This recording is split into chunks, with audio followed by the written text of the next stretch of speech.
The day it all began. The shop bell chimed faintly as Sundar stepped inside the store. It was a chilly afternoon, the kind of afternoon when even the wind feels impatient. Outside, people hurried past with their collars turned up, avoiding eye contact with each other. Inside the little watch shop, it was warm and quiet, almost too quiet. The store smelled of old leather and polished wood. Rows and rows of gleaming watches sat behind glass, tiny gold and silver faces ticking in unison, like a patient orchestra. Sundar stood at the door for a moment, feeling the warmth on his cheeks, and then slowly walked toward the display case. He was wearing a faded blue shirt, sleeves neatly rolled, and simple trousers that had seen better days. In his pocket was a folded piece of paper, his list of expenses for the month. It was already longer than his paycheck, but today he wanted to buy something. Not just anything, something special. A watch. Not for himself, but for his father. His father's watch had stopped working 3 weeks ago. Sundar noticed it on a Sunday morning when his father tapped the face of the watch and said quietly, "Ah, finally, out of time." He smiled when he said it, but Sundar saw a shadow in his eyes. His father had worn that same watch since Sundar was a boy, and now it just sat on the table, lifeless. So here he was, standing in a store that felt far too grand for someone like him. The shopkeeper, a tall man with perfect hair and a sharp suit, finally looked up from his desk. His eyes traveled over Sundar's clothes before he forced a polite smile. "May I help you?" the shopkeeper asked, though his tone made it sound more like a warning. "Yes," Sundar said softly. "I'm looking for a watch." The man raised an eyebrow. "For yourself?" "No," Sundar said. "For my father." The shopkeeper stepped out from behind the counter. He walked like someone who owned the whole city. He gestured toward a tray of modest watches near the corner. "Perhaps something affordable," the man said, his eyes narrowing. Sundar nodded and bent over the tray. His fingers hovered over each watch, but his eyes kept drifting to the ones in the center of the store, the elegant watches with their polished steel bands and delicate hands, the kind of watches that seemed to glow on their own. "These are," Sundar began. "Do you have anything like that?" The shopkeeper followed Sundar's gaze to the center display, then let out a short laugh. "Those," he said, "are not for everyone." "But, how much are they?" Sundar asked, his voice quiet. "More than you can afford," the man replied without even checking. His smile grew thinner, sharper. Something heavy settled in Sundar's chest, but he didn't move away. He stood there a little longer, staring at the watches behind the glass. "I'd still like to know the price," Sundar said. The man finally straightened his back and said loudly enough for another customer to glance over. "Sir, I suggest you look over here instead. There's no shame in buying something within your means." Sundar's face grew warm. He could feel the eyes of the other customer on him, and he wished the ground would open and swallow him whole. But even through the embarrassment, a thought formed in his mind. What if he's wrong? He smiled politely and said nothing. But inside, something shifted. The shopkeeper turned his back and began wiping the counter, clearly expecting Sundar to leave. But Sundar didn't leave. Instead, he looked down at his father's old watch on his wrist, the cracked glass, the faded numbers. He thought of how his father used to wake up before sunrise every day, walk miles to work, come home late, and still smile when he saw his family. He thought of all the sacrifices his father had made, and he thought, he deserves more than this. "Sir," Sundar said quietly. The shopkeeper looked up, annoyed. "I'll take that one," Sundar said, pointing straight at the most expensive watch in the case. The shopkeeper froze. Then his face split into a smirk. "Do you even know how much it costs?" "Please," Sundar said, "just tell me." The shopkeeper named the price. It was more than Sundar's rent, more than his entire savings. But Sundar simply nodded and said, "Okay." The shopkeeper's smirk faltered. "Okay, what do you mean?" "Okay, I'll buy it," Sundar said. "Do you even have the money?" The man scoffed. Sundar met his eyes. "Not yet," he said softly. The man's eyebrows shot up. "Then why are you wasting my time?" "Because," Sundar said, his voice steady now, "I wanted to see how it feels to choose something without being told I can't, even if I can't pay yet." The shopkeeper laughed bitterly. "That's not how the world works, boy. People like you don't wear watches like this. People like you should know their place." Something cold and sharp settled in Sundar's stomach, but he didn't look away. He didn't move. And then he said, "What if I come back tomorrow with the money?" The man snorted. You'll never afford it in your lifetime." But Sundar only nodded and said, "We'll see." Without another word, he turned and walked out of the store. Outside, the wind had picked up, but he barely felt it. His mind was racing. His hands were trembling slightly, but his heart was calm. He walked all the way home, past the same cracked sidewalks and the same crowded streets, and by the time he reached his tiny apartment, he already had a plan forming. He sat down at his desk, took out a notebook, and began writing. Ideas poured out of him like water breaking through a dam. But just as he was scribbling the last line, his phone buzzed. He glanced at the screen. A message from his boss. We need to talk. First thing tomorrow. He stared at the message for a long time. Something about it felt heavy. He put the phone down, closed his notebook, and leaned back in his chair. Through the thin walls of his apartment, he could hear his neighbors laughing, a baby crying, a television blaring, but inside his own little world, everything had gone quiet. He thought of the shopkeeper's words. People like you don't wear watches like this. People like you should know their place. He closed his eyes and whispered to himself, we'll see. The next morning would change. Everything, he just didn't know yet whether it would be for better or worse. Asterisk. The first fourth next morning, the city was still half asleep when Sundar left his apartment. Dawn had barely broken, and a faint orange glow stretched across the horizon, but most of the streets were empty except for stray dogs and the occasional bus roaring by. Sundar walked briskly, his notebook clutched tightly under his arm, his shirt freshly ironed, though the collar was fraying. He told himself over and over that today would be different. Today he would start changing his life. As he neared the office building, a dull heaviness crept into his stomach. The words of his boss's message echoed in his mind. We need to talk. First thing tomorrow. Every step toward the building made his chest tighter, but he refused to let his pace falter. Inside. The office was already buzzing with activity. Computers hummed, printers whirred, phones rang without pause. His coworkers nodded to him absent-mindedly, some too absorbed in their screens to even notice him. He passed rows of cubicles until he reached his boss's door. He stood there for a moment, gathering himself, then he knocked. The boss, a broad man with sharp eyes and a permanent frown etched on his face, looked up. Come in, he said, his tone flat and heavy. Sundar stepped inside, quietly closing the door behind him. The boss didn't waste time. Have a seat. Sundar sat, keeping his hands in his lap so his boss wouldn't see them trembling. You know why I called you here? The boss asked. Sundar shook his head slowly. The boss leaned back in his chair, his eyes narrowing. Your performance has been slipping, Sundar. The last 3 reports you submitted were full of errors. Your deadlines keep getting pushed back. And yesterday, you missed the client meeting entirely. What is going on with you? The words hit Sundar like stones. He opened his mouth to explain, but nothing came out at first. Finally he said, I've been working on something after hours. I didn't mean for it to affect my work here. The boss raised his eyebrows. Something. What exactly? Hesitated, then said softly, an idea, a project of my own. Something I believe can help people. For a long moment, the boss just stared at him. Then he let out a sharp laugh. An idea. This is not a place for dreamers, Sundar. This is a place for workers. If you want to chase dreams, you'll have to do it on your own time. I have been. Sundar said quietly. The boss slammed his hand on the desk, making Sundar flinch. Well, clearly it's not enough. You're distracted. And around here, we don't have room for distractions. Sundar swallowed hard, feeling a bitter taste rise in his mouth. The boss leaned forward, his voice dropping to a cruel whisper. You know, what your problem is, you think you're better than everyone else. You think you can just waltz in here with your little ideas and change the world. But the world doesn't care about you, Sundar, and neither do I. Sundar felt heat rising in his face, but he stayed still. Then the boss spoke the words he had been dreading. You're fired. Pack your things and leave before noon. For a moment, the room seemed to tilt under him. He could hear the blood rushing in his ears. His hands felt numb, but somehow, he managed to stand. He nodded once, keeping his eyes on the floor. Thank you for the opportunity, he murmured, though his throat was tight. He walked out of the office slowly, his body heavy, as though he were carrying the weight of 1,000 stones. His coworkers stared at him when they saw him gathering his things. Some whispered to each other behind their hands. Nobody spoke to him directly. By the time he stepped back out into the street, the sun was high, and the city had fully awakened. People bustled past him on all sides, their faces blank, their feet moving fast. Sundar stood there for a long moment, holding his box of belongings. Feeling utterly invisible, he wandered through the streets for hours after that, through markets full of shouting vendors, past construction sites where dust hung thick in the air, along quiet side alleys where the smell of spices and smoke lingered. All the while, his mind was turning over and over the words his boss had said. The world doesn't care about you, and neither do I. He thought of the shopkeeper too, and his mocking smile. People like you don't wear watches like this.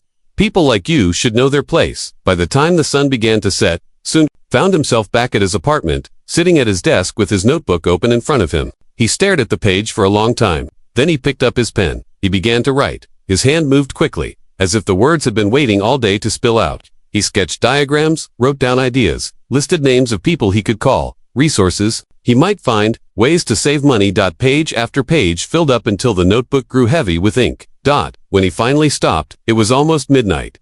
He leaned back in his chair, staring at the ceiling, his chest rising and falling with each slow breath. He knew what he had to do, but before he could even close the notebook, his phone buzzed. He picked it up reluctantly. It was a message from an unknown number. It read only 2 words, "Meet me below." The message was an address. Sundar stared at it for a long moment. He didn't recognize the number, or the address. He typed back, "Who is this?" But no reply came. He set the phone down slowly, his mind swirling with questions. Why now? Who could it be? He looked at the clock. It was already past midnight, but something inside him whispered that he couldn't ignore this. He stood up, grabbed his notebook, and slipped out the door into the cool night. The streets were empty now, the city bathed in shadows and streetlights. As he walked toward the address, he felt a strange mix of fear and excitement rising in his chest. The closer he got, the darker the streets became. He turned down a narrow alley, the air heavy and still, until he saw a faint light up ahead. A single door stood at the end of the alley, slightly ajar, a thin line of light spilling out from inside. He hesitated at the threshold, his heart pounding so hard he could feel it in his fingertips. Then he pushed the door open and stepped inside. What he saw made him stop cold. Sitting at a table in the center of the dimly lit room was a man he had never seen before. The man looked up slowly, his face half hidden in shadow. "You're late," the man said, his voice calm but firm. Sundar swallowed hard. Who are you?" The man leaned forward, and in the faint light, Sundar could see a faint scar running down his cheek. The man smiled faintly, though his eyes were serious. "I'm the one," he said, "who can help you prove them all wrong." The man with the scarf room was quiet except for the low hum of an old ceiling fan that turned lazily above them. Sundar stood frozen in the doorway, gripping his notebook tighter, unsure whether to step forward or turn and run. The man at the table didn't move. He simply sat there, watching Sundar with sharp, unblinking eyes that seemed to see through him. The man gestured at the chair across from him. "Sit," he said. His voice was calm but carried a weight Sundar couldn't ignore. Reluctantly, Sundar stepped inside and lowered himself into the chair, setting his notebook down on his lap. For a moment, neither of them spoke. The faint light from the single bulb above cast long shadows on the cracked walls, and Sundar could hear his own heartbeat thudding in his ears. Finally, the man leaned back in his chair and said, "You're ambitious. That's good. But ambition, without a plan, is just a fire that burns itself out." Sundar's throat felt dry. "Who are you?" he asked again. The man gave a small smile, though it didn't reach his eyes. "I'm someone who knows what it feels like to be laughed at, to be told you're not good enough. I've been where you are now." He tapped his finger lightly on the table. "And I know what it takes to climb out of that hole." Sundar swallowed hard. He didn't know if he should believe the stranger, but something in the man's voice made him want to listen. "You've got an idea," the man continued, nodding at the notebook on Sundar's lap. "Something you believe in. Something you think will change your life. Maybe even the lives of others." Sundar nodded slowly. The man's eyes glinted in the light. "Then show me." With hesitant fingers, Sundar opened the notebook and slid it across the table. The man flipped through the pages silently, his brow furrowing as he read, his expression impossible to read. The room felt smaller with every second that passed. Sundar sat rigid in his chair, watching the man's fingers trace over his diagrams and notes, waiting for him to say something, anything. At last, the man closed the notebook and looked up. "You've got something here," he said quietly. Sundar felt a flicker of hope rise in his chest. "But," the man added, leaning forward, "you're not ready yet. If you go out there now, you'll get eaten alive. They'll tear you down before you can even stand." Sundar frowned, his hands curling into fists in his lap. "Then what do I do?" The man's smile widened, though there was a hardness behind it. "You let me help you." He reached into his coat pocket and pulled out a small black card. He slid it across the table. Sundar picked it up and stared at it. There was no name on it, no logo, just a single phone number written in silver ink. "Call that number when you're ready to work," the man said. "Really work. No more daydreams, no more excuses. But you have to understand, once you step into this, there's no going back." Sundar felt the weight of the card in his hand. "Why are you helping me?" he asked finally. The man's smile faded into something darker, more serious. "Because someone once helped me, and because I like to see people prove everyone else wrong." He stood suddenly, his chair scraping against the floor. "But if you're not ready, tear that card in half and walk away now. Nobody will blame you." Sundar stared at the card for a long moment. His mind swirled with the memory of the shopkeeper's mocking face, his boss's bitter laughter, his father's quiet disappointment when his old watch stopped ticking. Clenched the card tightly and looked up. "I'll call," he said simply. The man nodded once, as if he had already expected that answer. Then he turned and walked toward the back door without another word, leaving Sundar alone in the dimly lit room. When Sundar stepped outside again, the air felt colder than before, sharper, as if the whole city had shifted while he was inside. He walked home in silence, his mind racing, the black card burning like a brand in his pocket. The next morning, he stood at his window and watched the sun rise over the rooftops. He thought about everything the man had said. He thought about what he might have to give up if he said yes. And he thought about what would happen if he said no, if he went back to being invisible, to being told to know his place. His hands trembled slightly as he pulled the card from his pocket and dialed the number. The line rang once, then twice, before a calm voice answered, "You're ready." The voice asked, "Yes," Sundar said softly. "Good." The voice replied, "Then listen carefully. Tonight, go to the address I'm about to give you. Don't bring anything but yourself. And whatever happens, don't speak until you're told to." Sundar wrote down the address on a scrap of paper, his fingers tight around the pen. "And Sundar," the voice added before hanging up, "this is not a test. This is your first step. Fail here, and it's over."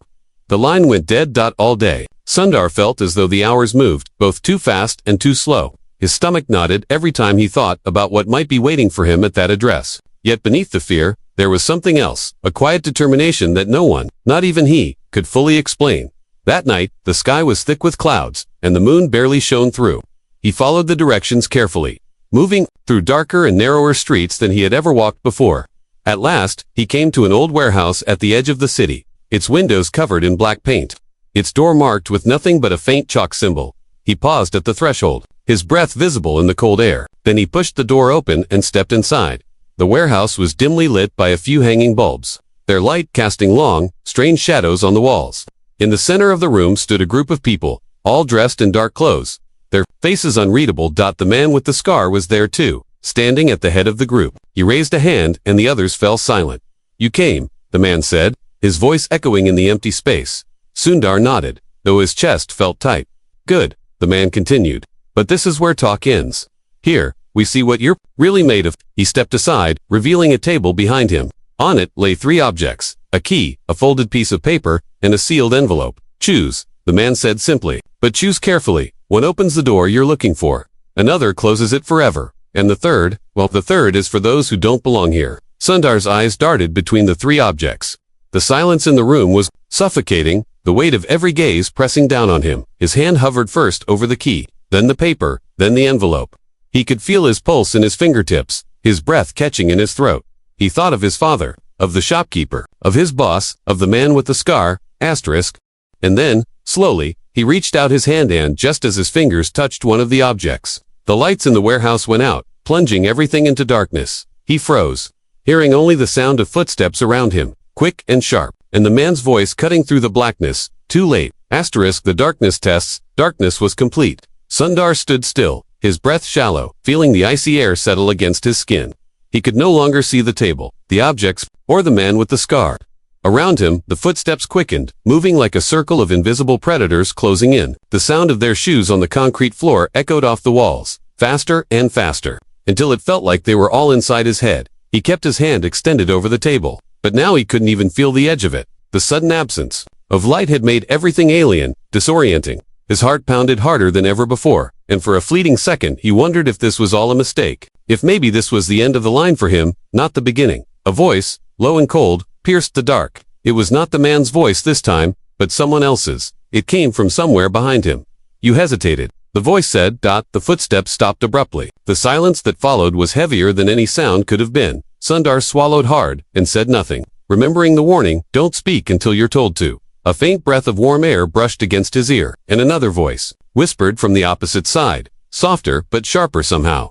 "When the lights go out," it said, "you see who you really are." Then the footsteps resumed, slower now, deliberate, as though the room itself was alive and circling him. He clenched his fists, forcing himself to stay upright even though his knees felt weak. Suddenly, a small spark flared to life. In the center of the room, a single match. In its faint orange glow, Sundar could just make out the scarred face of the man sitting across the table again, but this time he was not smiling. His eyes were cold, watching Sundar without a hint of kindness. The man struck another match, letting it burn low before he spoke. "You think the world owes you something," he said. "You think because you dream, the doors will open.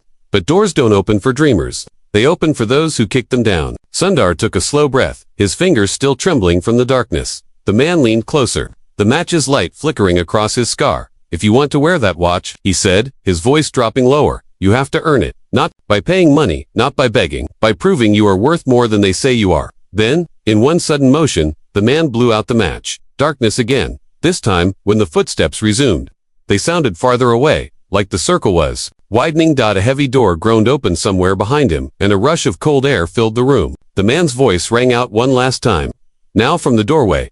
If you want to leave this room alive, he said, you'll have to find the door yourself.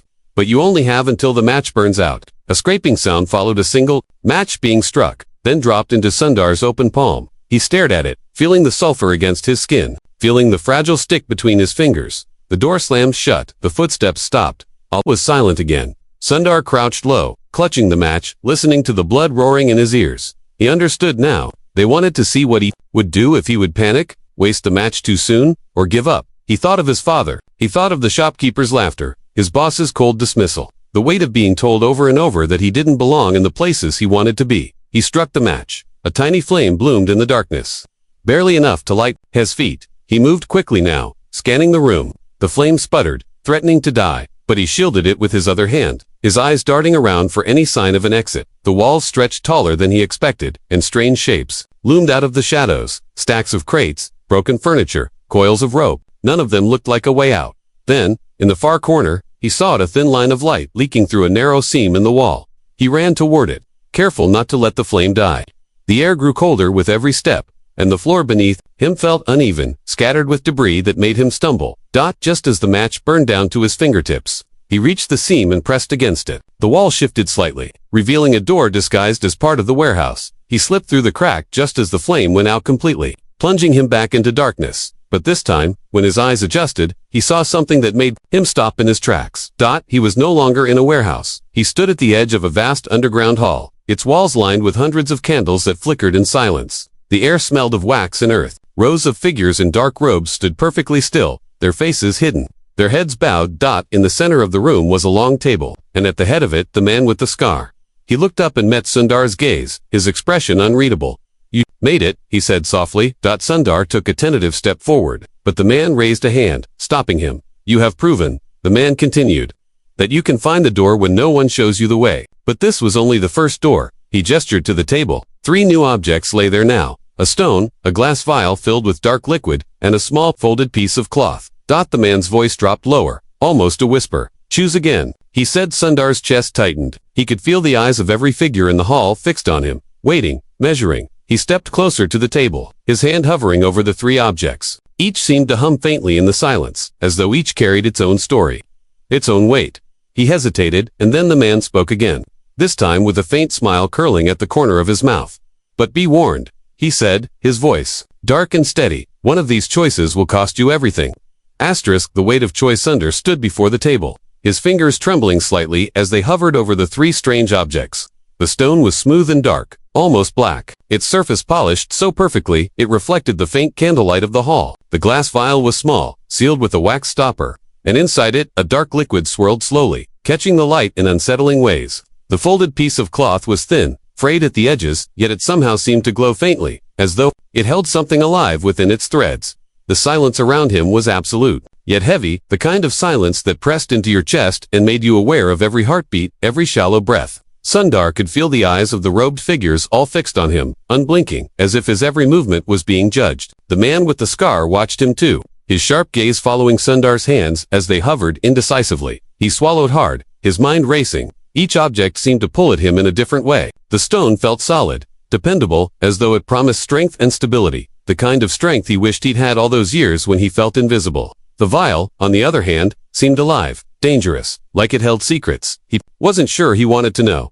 And the cloth was different. Something about it made his chest tighten, as if it carried a quiet kind of pain that was already familiar to him. He closed his eyes for a moment, remembering the watch shop, the cold, dismissive voice of the shopkeeper. "People like you don't wear watches like this. People like you should know their place." Then he thought of his father's watch lying lifeless on the table at home, the crack in the glass, the silence where once there had been a steady, comforting tick. When he opened his eyes again, he let his hand hover over each object one last time before slowly lowering his fingers toward the cloth. Something deep inside told him this was the right choice, though he didn't understand why. Just as his fingers brushed the fabric, the man with the scar spoke. "Are you certain?" His voice was calm, but it carried a weight that made Sundar hesitate. He looked up, meeting the man's gaze. The scar caught the candlelight, cutting across his face like a warning. "No," Sundar admitted quietly, but yes, the faintest trace of a smile crossed the man's lips. "Then so be it." As soon as Sundar lifted the cloth from the table, A gust of wind swept through the hall, extinguishing half the candles. The robed figures began to murmur softly, their voices weaving together like a strange, ancient song. The cloth in his hands grew warmer, heavier, as if it was absorbing something from him, even as he held it. The man with the scar motioned him forward. Sundar stepped closer to the center of the room, his fingers tight around the fabric. You have chosen the path of the unseen, the man announced, his voice carrying through the vast space. Few have the courage to walk it. Fewer still survive. The figures fell silent again. Sundar's pulse quickened. What happens now? He asked, his voice barely above a whisper. The man turned and began walking toward a massive wooden door at the back of the hall. Now, he said without looking back, you carry it. Sundar followed, clutching the cloth as though it might disappear if he let go. The robed figures stepped aside as he passed, their faces still hidden, their silence unnerving. The door groaned open into a long stone corridor lit only by faint torches. The air was colder here, damp, and smelled faintly of earth and iron. Sundar followed the man deeper and deeper into the corridor, the sound of their footsteps echoing off the stone. Finally, they emerged into a smaller chamber where a single chair stood in the center, surrounded by mirrors on all sides. Sit, the man instructed. Sundar obeyed, lowering himself into the chair, still holding the cloth in his lap. The man circled behind him, his reflection appearing and disappearing in the countless mirrors. The cloth you hold, the man began, is not just a test, it is a promise. It carries all the names, all the voices, of those who were told they would never matter. You chose it because you understand what it feels like to be unseen, to be dismissed, to be told to know your place. But now, he stopped, directly behind Sundar, and leaned close, his breath hot against Sundar's ear. Now you will feel what it means to carry all of them on your shoulders. Before Sundar could respond, the man placed his hands firmly on his shoulders and whispered something in a language Sundar did not recognize. The mirrors around the room began to glow faintly. Then the pain hit. It started as a dull pressure in his chest, then spread outward like fire coursing through his veins. His hands gripped the edges of the chair so hard his knuckles turned white. The cloth in his lap writhed as though alive, threads unraveling and reweaving themselves, binding around his wrists, climbing up his arms. He tried to cry out, but no sound came. The mirrors now showed not just his own reflection but dozens, hundreds of other faces, each one twisted with sorrow, rage, fear. They whispered to him in unison, a chorus of voices that drilled into his mind. You do not belong. You will never belong. You are nothing. He shut his eyes tight, shaking his head, trying to push the voices away. But they grew louder, more insistent, overlapping each other until it was impossible to tell where one ended and another began. Just when he thought he couldn't bear it any longer, the man's voice cut through the chaos. Open your eyes. With great effort, Sundar forced them open, and he saw himself, but not the way he had ever seen himself before. In the mirrors, it was no longer the quiet, unassuming man who'd been mocked by shopkeepers and fired by bosses. The man staring back at him was taller somehow, his eyes burning with a strange light, his hands glowing faintly where the cloth had fused to his skin. He hardly recognized himself. The man with the scar stepped into view and placed a heavy hand on Sundar's shoulder. You carry them now, he said quietly, their failures, their pain, their hope, their silence, and their strength. The whispers faded, replaced by a deep, steady hum in Sundar's mind, a quiet chorus of voices that felt more like a heartbeat now. What happens next? Sundar asked, his voice shaking. The man's expression darkened. Next, he said, you prove you deserve to keep it. Then he snapped his fingers. The mirrors shattered all at once, the sound like 1,000 bells breaking at the same time. Sundar shielded his eyes from the flying shards, and when he looked up again, he was no longer in the chair. He was standing in the middle of a crowded street, the noise of traffic and voices crashing around him.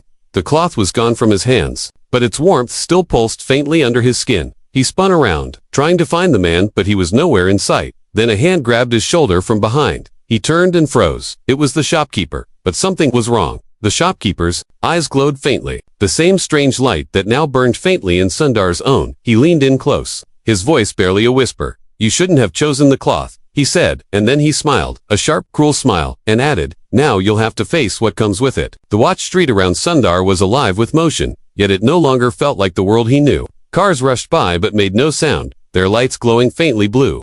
The people walked quickly, but their faces were blurred, their voices muted, as though he was standing inside a dream that had only partly formed. The shopkeeper still gripped his shoulder, his glowing eyes locked on Sundar's, and in that strange light, Sundar saw something he had never noticed before, a deep sadness behind the cruelty. The shopkeeper's fingers tightened, and he leaned closer, his whisper sharp and full of warning. You chose to carry the weight, he said, now you must prove you can stand under it. Before Sundar could speak, the street around him rippled like water, and the world seemed to collapse in on itself. Suddenly, he was standing, not on asphalt but in a vast circle of stone, under a sky that swirled with clouds of gold and black dot all around him. The robed figures stood again, silent and waiting. At the far edge of the circle stood the man with the scar, his arms folded, his expression unreadable. The shopkeeper released Sundar's shoulder and stepped back, his figure melting into the line of robed watchers. In the center of the stone circle stood a single object on a pedestal, the watch. But this was not the watch from the shop window. This one was different. It was impossibly beautiful, its face carved of something that shimmered like starlight, its hands moving with a quiet, perfect grace. It glowed faintly, as though alive, and Sundar felt its presence in his chest, steady and strong, like a heartbeat that was not his own. The man with the scar spoke at last. "If you take it," he said, his voice echoing through the air, "you accept everything that comes with it. The weight, the silence, the responsibility, and the knowledge that you will never again walk unnoticed." He gestured to the watch, his gaze piercing Sundar like a blade. "But if you turn away," he continued, "you leave as you came, forgotten, ordinary, free." The air was cold against Sundar's skin, but inside he felt the faint warmth of the cloth still wrapped somewhere deep beneath the surface, woven into his very being now. He thought of his father, who had worked his whole life without asking for recognition, who had worn a simple broken watch without complaint. He thought of the shopkeeper's laugh, of his boss's cruelty, of the whispers of strangers who looked at him and saw nothing but a man who would never matter. And he thought of the hundreds of faces in the mirrors, their pain, their quiet strength, their unspoken hope. He took a deep breath and stepped toward the pedestal. With each step, the whispers began again, rising like a wind. "You do not belong. You do not deserve this. You are nothing." But another voice rose inside him, quiet but firm, the memory of his own words on the night he first walked into the watch shop. "We'll see." He reached the pedestal, his hand hovered over the watch. It shimmered even brighter now, the faint glow spilling across his fingers, and then he wrapped his fingers around it.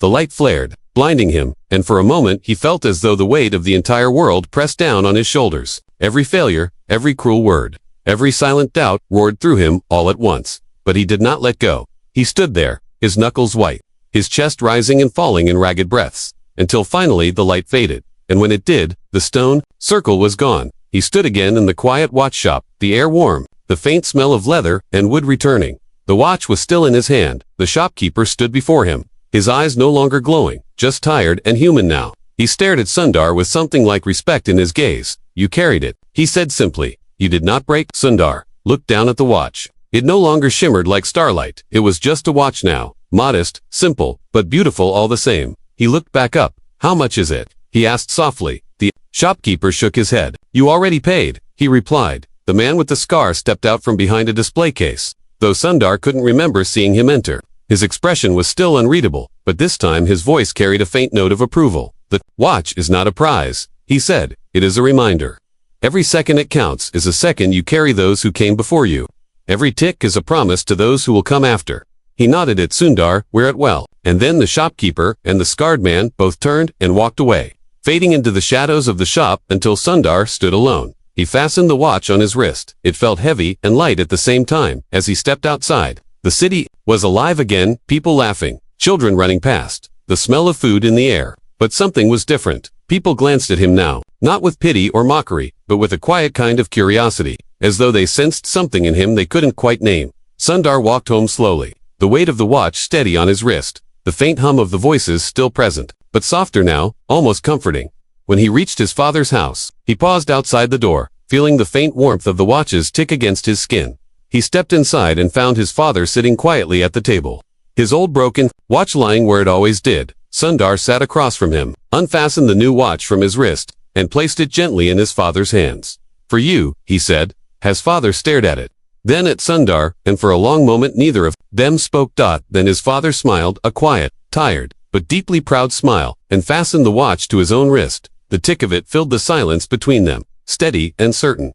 But just as Sundar was about to relax, just as he let himself believe it was over, he felt something strange. The watch on his father's wrist glowed faintly, and then his father looked up at him, his eyes shining with that same strange light Sundar had seen before, and whispered, "You weren't the first to carry it."